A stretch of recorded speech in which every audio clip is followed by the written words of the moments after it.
Crouse. Well, Jon, congratulations on not only the success of Avatar in the theaters, but on its upcoming DVD release. You have to imagine that it's going to be absolutely enormous. Well, look, I think what the DVD release does for us is it exposes the movie, number one, to people who might not have seen it in the theaters. You know, and making movies is about communicating with people. And the DVD gives us another opportunity to do that. I think there's an urgency for fans who want to return to Pandora, but also there are families that didn't go to see this movie because the parents didn't want to take them into the theaters. There are adults who were too busy to see the movie, and this is the opportunity for them to go experience Pandora. Now, do you think that there will be a difference between the Blu-ray sale and the DVD sales of this? Well, look, I think that Avatar, is a movie that was made for the Blu-ray experience. I think that everything that we have done on the movie, we did for a quality of presentation. And that's now true with what we're doing with this initial Blu-ray release. This initial release will intentionally have no added content on the disc, including trailers, including commercials. Why? Because we wanted to take every bit of available disc space to make the presentation of the movie, both in DVD and Blu-ray, the highest quality possible. Jim Cameron went in with our color timer, the same person who color timed the movie, and spent a week with them color timing the movie for the home entertainment marketplace, because it's different than it is for a projected screen.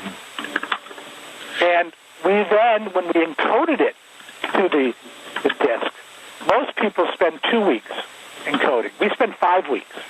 And our people from Lightstorm Entertainment were there every day reviewing and making sure that, again, this experience will redefine what is possible, on Blu-ray and even on the DVD. Right, and for the home experience. Now, exactly.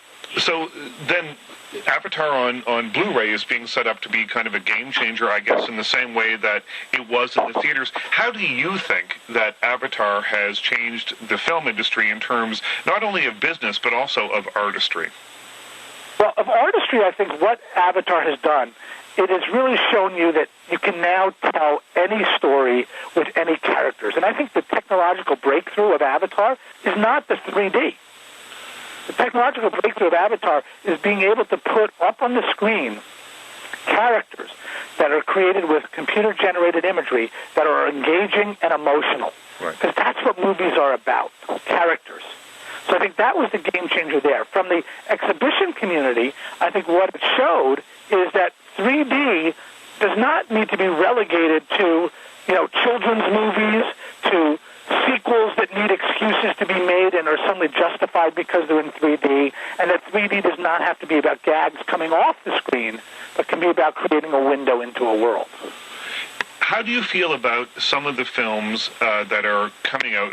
One, Clash of the Titans, is already out, and I guess Alice in Wonderland as well, that have been retrofitted for DVD, even though they weren't shot in 3, or retrofitted for 3D, rather, even though they weren't shot in 3D. And the results have been less than impressive, I think, visually. But how do you feel about it? Because I think it's a direct response to the success of your film. But, again, I won't talk about, what I thought of any of the movies, but I'll just tell you what I think of the process. Sure. I think that 3D, number one, is a creative process, not a technical process. You cannot do the creative process in a 7-week rush period at the end of a movie. That just has to be a technical process. And sometimes you don't even have enough time to do that. So I think that you can do conversions, but I think you need to take months and months and months to do them right. I say to any filmmaker that they're thinking that they can convert a movie from 2D to 3D in a short window of time and not make it a creative process would be like my saying to them, then shoot your movie in black and white and colorize it in the same 7 weeks. Right, because you would never do that. No, you would never do that. And I mean, as we learned many years ago when they tried to colorize movies, that the whole process of diddling around with a film once it's been shot isn't always successful. Especially when the filmmaker is not involved. Mm-hmm. Right. Which happened with so many of the black and white films because the filmmakers were no longer with us, unfortunately. That's right.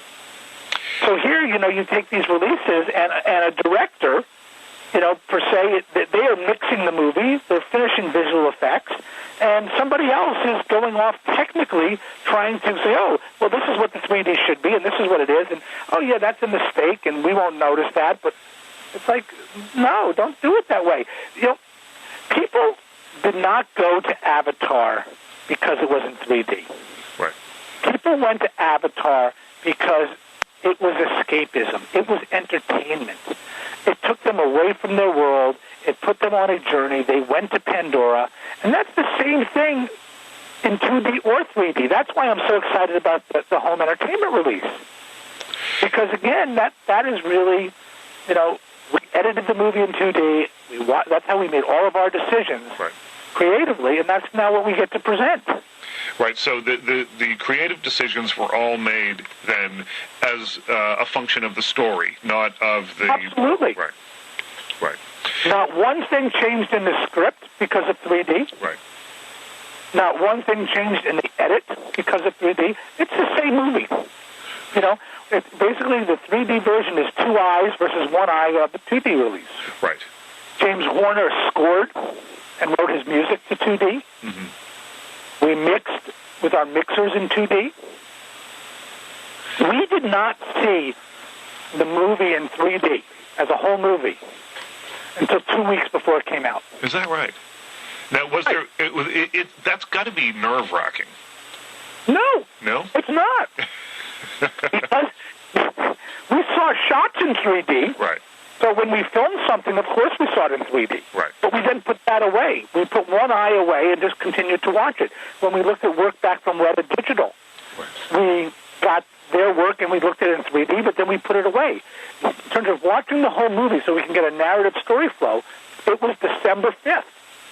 Wow. So we watched the movie for the first time in 3D. Tell me what you thought when you see the whole movie in 3D for the first time, which is the way that most people are going to enjoy the film. What were your initial thoughts as you walked out of that screening room? Well, it was interesting. I have to tell you who was there that day. Okay. We screened that day. We invited our cast. We invited Arnold Schwarzenegger, and we invited Steven Spielberg. Wow. Because Steven said, when you screen this, Jim, for the first time, I want to be there. So we told him when we were doing it. And, all the same, that's a nerve-wracking audience. Yeah, absolutely. And when it was over, people talked afterwards, and Steven, on the way out, I was by the front door of the screening room. He walked by me, and he said, I said, goodbye, thank you for coming. He said, wait a second. He said, let me give you a hug. He said, that was the best cinematic experience I've had since 1977. Wow. And you know what? At that moment, it's sort of like, it doesn't matter what happens. Steven Spielberg loves the movie, and that's enough. Look, this is like an icon to me, Yeah. Richard Crouse.